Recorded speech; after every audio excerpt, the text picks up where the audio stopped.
لوگ بعض ایسے ہوتے ہیں جن کو صرف اپنی فکر ہوتی ہے، اپنی ذات کی، اپنی فیملی کی بس۔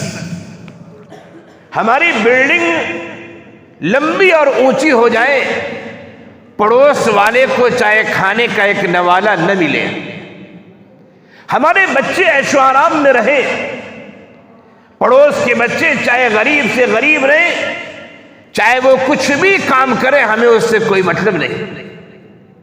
پورے محلے میں ہمارا مکان اونچا ہو، بلند ہو، ہمارے بچے خوب ترقی کریں، گاؤں محلے کے بچے کہیں بھی جائیں، ہمیں کوئی مطلب نہیں۔ پیسے ہیں ہمارے پاس، ہماری ضرورتیں پوری ہو جائیں، دوسروں کی ضرورتوں سے کوئی لینا دینا نہیں۔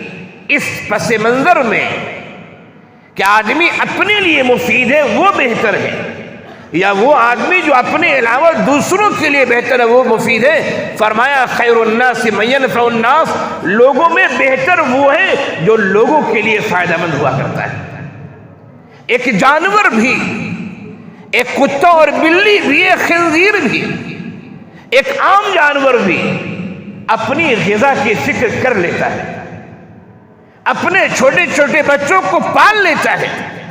اگر ایک انسان کی یہی فکر ہے کہ ہم اچھے رہیں، ہمارے بچے اچھے رہیں، اڑوس پڑوس کے لوگ جہاں جائے کوئی مطلب نہیں ہے، تو ذرا بتائیے کہ جانور میں اور ہم میں کیا فرق رہ گیا؟ انسان کے اندر وہ احساسات ہیں کہ ایک انسان دوسرے کے درد کو سمجھے، دوسرے کے دکھ کو سمجھے۔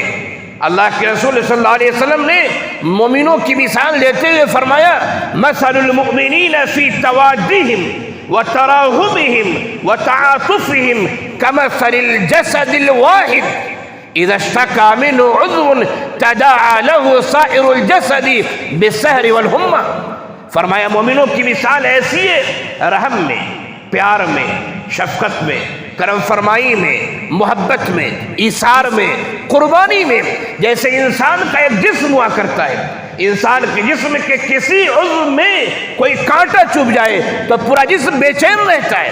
کانٹا آپ کے تلوے میں چبھا ہے لیکن آنکھوں میں نیند نہیں آتی، کانٹا آپ کے ہاتھ میں چبھا ہے، دوسرے ہاتھ کو سکون نہیں ملتا ہے۔ تکلیف آپ کے دل میں ہے، دل میں تکلیف ہے، لیکن پورا گھر، پورا جسم آپ کا بے چین رہتا ہے۔ مومنوں کی مثال ایسی ہے۔ انسانوں کو ایسا ہونا چاہیے، اپنا پیٹ بھر جائے وہ بہتر انسان نہیں ہے۔ اس انسان کو تو کہا جائے گا کہ وہ کہا جائے مفاد پرست انسان ہے، وہ خود غرض انسان ہے، وہ استحصالی کیفیت والا انسان ہے۔